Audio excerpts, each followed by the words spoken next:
Sobat Maestro, sesaat lagi kita akan mendengarkan program acara Renungan Hari Sabat bersama Advent Vision Media Ministry yang dibawakan oleh pendeta. Selamat mendengarkan. Yesus mau datang segera.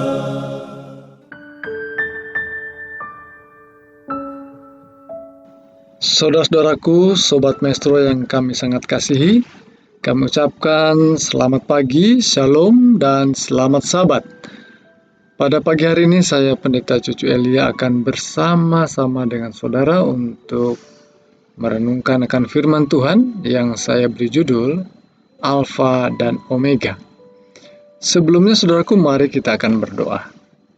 Bapa yang bertahta dalam kerajaan sorga, kami datang kepadamu, mohon berkat, mohon tuntunan Roh Kudus, agar ketika kami membaca dan merenungkan firman Tuhan, kami beroleh kekuatan, kami beroleh sukacita, dan kami boleh hidup di dalam jalan kebenaran.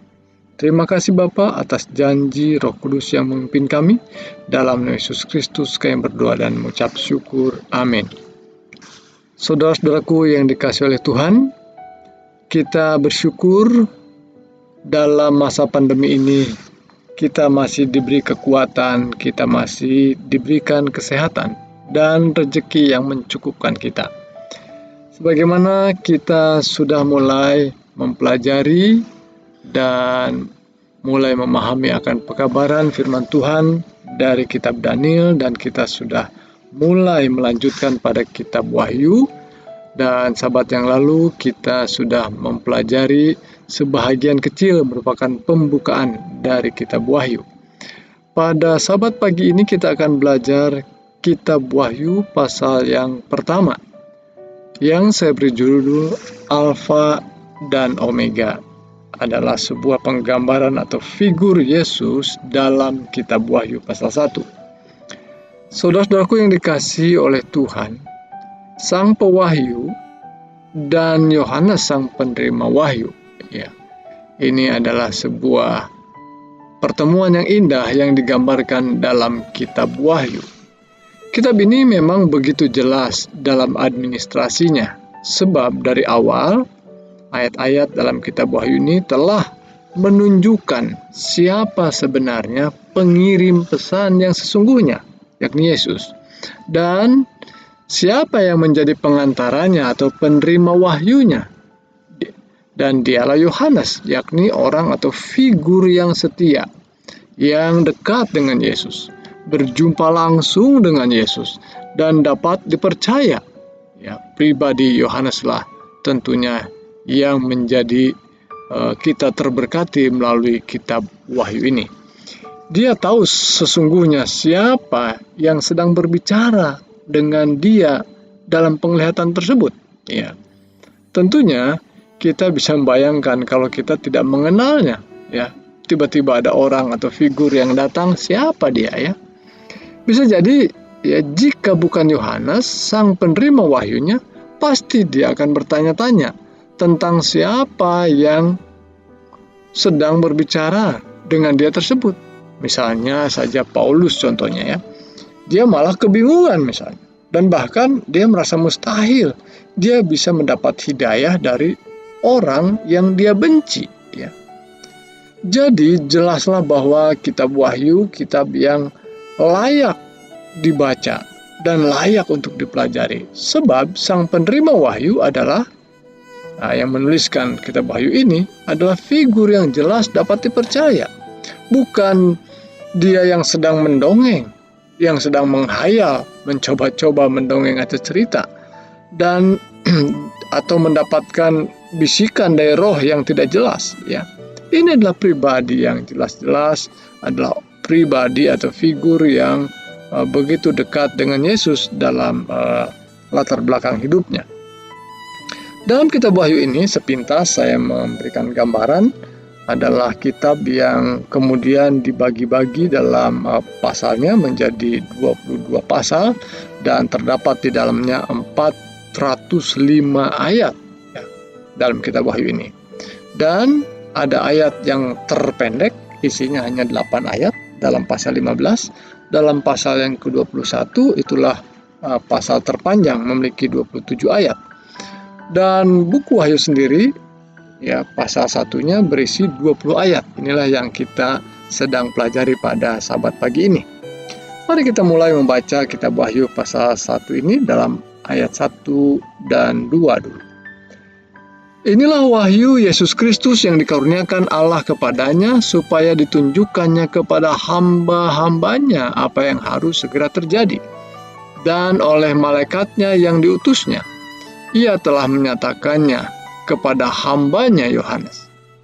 Yohanes telah bersaksi tentang firman Allah dan tentang kesaksian yang diberikan oleh Yesus Kristus, yaitu segala sesuatu yang telah dilihatnya. Saudaraku, ini satu pernyataan tegas bahwa yang tertulis dalam kitab Wahyu ini adalah apa yang diperlihatkan oleh sahabatnya, oleh gurunya, dan oleh Tuhannya sendiri. Ya, ini bukanlah sebuah karangan pribadi belaka. Dia menunjukkan kepada kita, menuliskannya kepada kita, untuk kita, yang dia lihat sendiri, ya. Bukan diceritain oleh orang lain lagi, dia lihat sendiri, sahabatnya, gurunya, yakni Yesus Kristus, menyatakan kepada dirinya dalam sebuah penglihatan. Kemudian ayat yang ketiga, berbahagialah ia yang membacakan dan mereka yang mendengarkan kata-kata nubuatan ini, dan yang menuruti apa yang tertulis di dalamnya, sebab waktunya sudah dekat. Jadi saudaraku, jangan pernah berpikir sulit atau beratlah untuk membaca atau mempelajari kitab Wahyu ini. Karena itu dikatakan tadi akan membawa kebahagiaan. Yang sulit sebenarnya adalah membuang kemalasan, membuang keengganan kita serta ketidakpercayaan kita pada pernyataan atau penyataan Allah ini.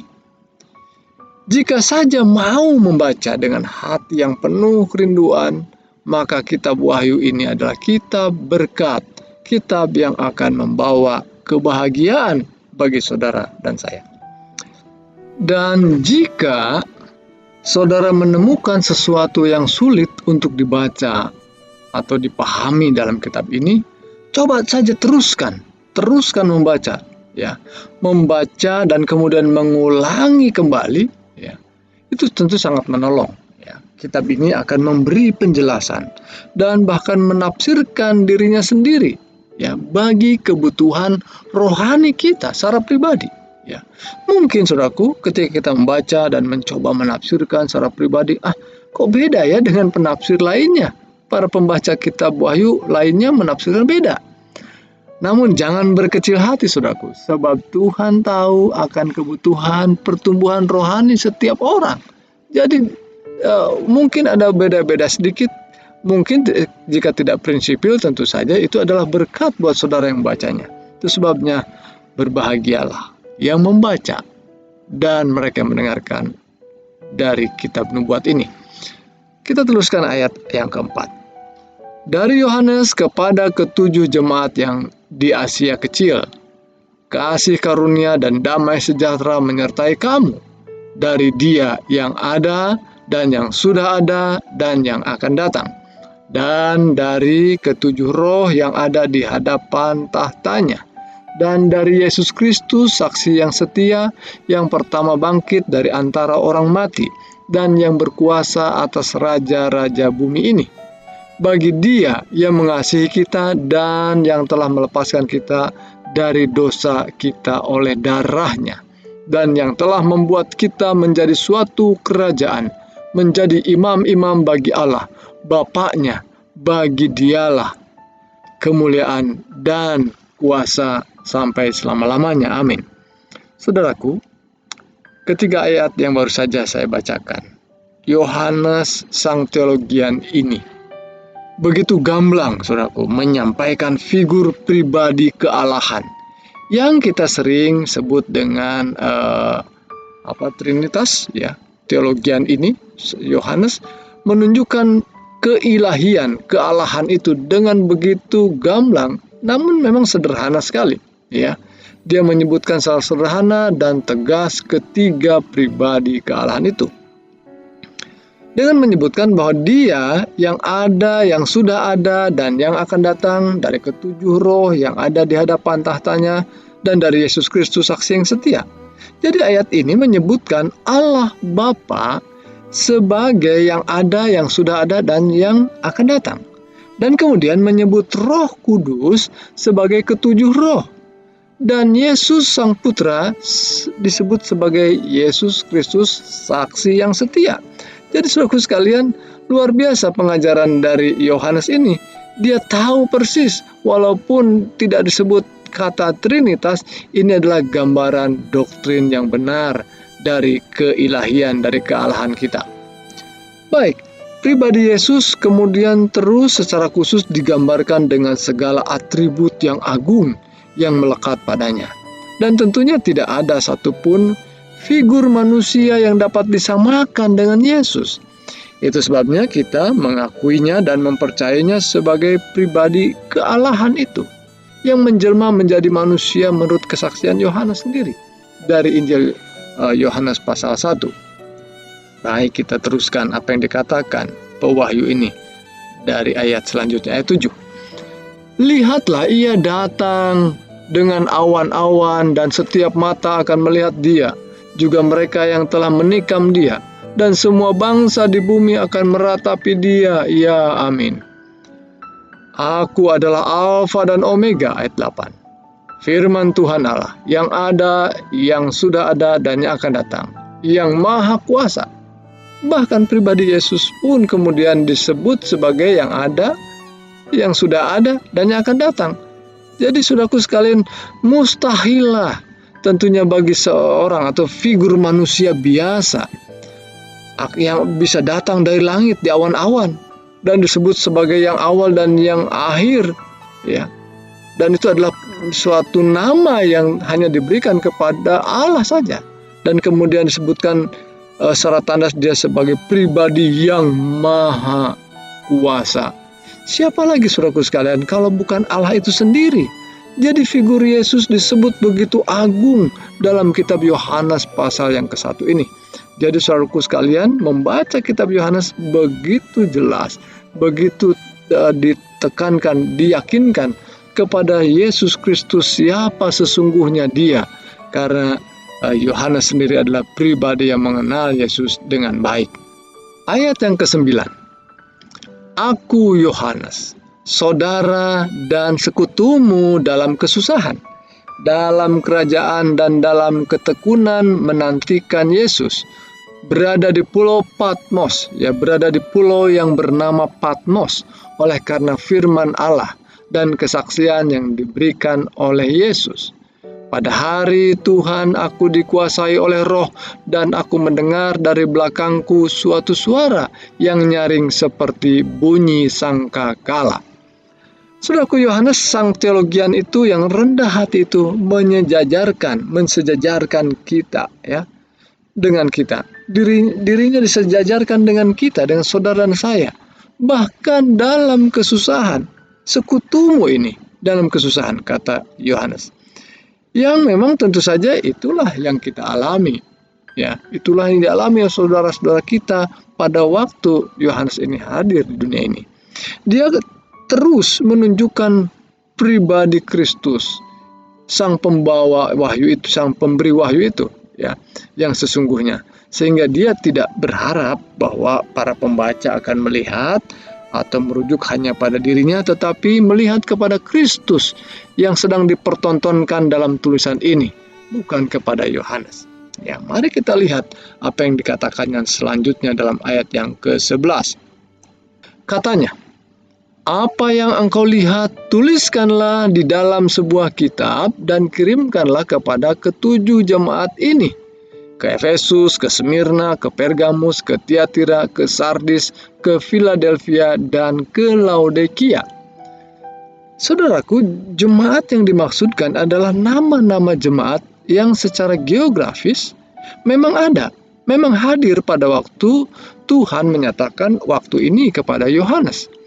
Dan mereka atau anggota-anggota jemaat di kota-kota yang dimaksudkan itu telah membacakannya dan mereka tersentuh dengan amaran, pujian, dan teguran yang disampaikan dalam surat tersebut. Tuhan tentunya memiliki banyak pekabaran bagi semua penduduk dunia ini. Namun saudaraku sekalian, matanya tertuju pada umatnya, jemaatnya, di mana hati Tuhan begitu berat untuk terus mau menasihati dan memperhatikan keselamatan umatnya. Yaitu sebabnya adalah kebahagiaan kita. Dari tadi kita sebut ya, kebahagiaan kita untuk membaca kitab Wahyu ini. Karena kepada saudaralah yang percaya kepada Yesus, ia terus menunjukkan perhatian dan kepeduliannya. Luar biasa saudaraku sekalian. Ditujukan surat ini kepada saudara dan saya yang percaya kepada Yesus Kristus. Kepada jemaat-jemaat ini. Itu yang dimaksudkan dengan tuliskanlah kepada jemaat-jemaat ini. Selain itu juga memang nama jemaat secara geografis, ya memang pekabaran pada jemaat-jemaat ini juga memiliki makna kronologi secara waktu, ya, bahwa sejak berdirinya jemaat yang dibangun para rasul hingga pada akhir zaman, ya sampai pada kedatangan Tuhan, jemaat Tuhan itu memiliki karakteristik dan kondisi iman seperti yang digambarkan oleh jemaat-jemaat tadi secara berurutan, ya. Efesus, Smyrna, Pergamus, dan sampai ke Laodikia. Dan kita yang hidup di akhir zaman dapat digambarkan seperti yang dinyatakan pada jemaat yang ketujuh atau yang terakhir. Namun demikian, saudaraku, setiap pekabaran kepada setiap jemaat tentu bermanfaat juga buat setiap pembaca di setiap zaman. Jadi saudaraku sekalian, jangan berpikir, karena kita zaman akhir zaman, yang kita baca, yang kita harus selidiki hanya pekabaran ke jemaat Laodikia saja. Tidak, saudaraku sekalian. Setiap ayat firman Tuhan tentu akan menolong kita bertumbuh dalam iman. Baik, saudaraku sekalian, selanjutnya Yohanes menguraikan kembali figur Yesus secara khusus sesuai tampak fisiknya dengan nada keagungan tentunya. Mari kita lihat ayat 12. Lalu aku berpaling, aku melihat suara yang berbicara kepadaku. Dan setelah aku berpaling, tampaklah kepadaku 7 kaki dian dari emas. Dan di tengah-tengah kaki dian itu ada seorang serupa anak manusia berpakaian jubah yang panjangnya sampai di kaki. Dan di dadanya berlilitkan ikat pinggang dari emas. Kepala dan rambutnya putih bagaikan bulu yang putih meta, dan matanya bagaikan nyala api. Dan kakinya mengkilap bagaikan tembaga membara di dalam perapian. Suaranya bagaikan desau air bah, dan di tangan kanannya ia memegang 7 bintang, dan dari mulutnya keluar sebilah pedang tajam bermata 2, dan wajahnya bersinar-sinar bagaikan matahari yang terik. Saudaraku, sebagaimana saya sebutkan tadi bahwa Yohanes menyebutnya dalam nada keagungan dan bukan menghina. Mungkin saja ada orang atau pembaca mempertanyakan mengapa penggambaran Yesus itu agak terdengar aneh ya. Bagaimana Yesus bermata merah seperti bagai api? Bukankah sering para pelukis menggambarkan setan dengan mata menyala? Dan bagaimana saya menggambarkan Yesus di kanvas dengan mulutnya yang terenganga dan mengeluarkan pedang bermata 2? Waduh, ini sih agak sulit kelihatannya. Namun saudaraku, jangan bingung dulu, karena Yohanes sedang menggambarkan Yesus dalam pelayanannya dan tugasnya, di mana matanya sangat tajam melihat dosa dan sangat peduli pada kesusahan umatnya. Juga lidahnya cukup kuat dan tajam untuk memangkas setiap akar dosa dan mengadili dengan sangat adil dalam setiap perkara melalui perkataannya. Itulah makna dari penggambaran Yesus dalam pasal 1 kitab Yohanes ini. Dan ketika kita mendapat kesempatan melihat Yesus dalam rupa seperti ini, saudaraku, apa respon kita? Apakah kita akan merespon seperti yang Yohanes lakukan? Mari kita lihat ayat 17. Ketika aku melihat dia, kata Yohanes, tersungkurlah aku di depan kakinya sama seperti orang yang mati. Saudaraku sekalian, kita diajak, dituntun melalui perkataan ini. Kita mau tersungkur di hadapan Yesus karena kita melihat figurnya sungguh begitu indah dan mengagumkan.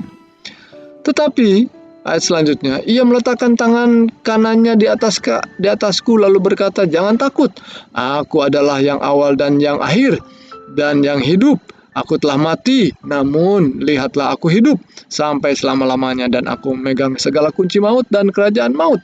Sungguh indah sekali ketika Yesus menanggapi apa yang dilakukan muridnya Yohanes. Ketika tersungkur seperti orang mati, Yesus dengan segera menyambutnya, menolongnya. Begitulah ia akan merespon segera kepada setiap orang yang mau sungguh-sungguh datang sujud dan tersungkur di hadapannya. Karena dia sungguh adalah Allah yang berkuasa merubah keadaan, mengangkat dan memberhentikan siapapun yang sesuai dengan pandangannya. Karena itu, ayat 19, tuliskanlah apa yang telah kulihat ini, baik yang terjadi sekarang maupun yang akan terjadi sesudah ini.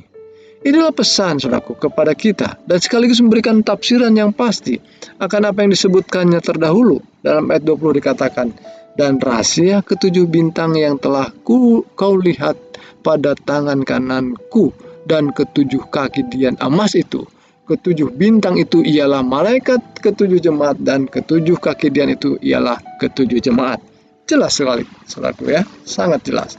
Jadi saudaraku, Tuhan kita yang digambarkan dalam kitab Wahyu adalah Tuhan yang peduli. Betapa tidak, ia hadir dan menghadirkan dirinya di tengah-tengah kaki dian, yakni jemaat, di tengah-tengah umatnya yang menderita, di tengah-tengah umatnya yang sedang bingung dan berharap padanya.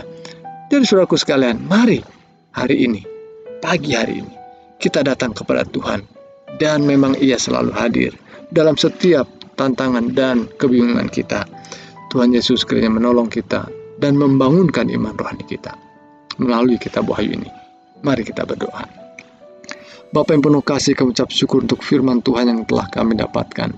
Biarlah kami semakin dikuatkan dan diteguhkan oleh pekabaran firman-Mu dalam kitab Wahyu. Dan berkati setiap pribadi, setiap pendengar maestro yang sedang bergumul dengan pengalaman-pengalaman iman yang berat. Demikian juga dengan sakit penyakit yang dialami. Jamahan tangan Tuhan kiranya memberikan kekuatan, kelepasan, dan bahkan Tuhan berikan kesembuhan. Inilah doa kami Tuhan. Mohon berkat untuk ibadah kami sepanjang Sabat ini. Di dalam nama Yesus Kristus kami berdoa dan mengucap syukur. Amin.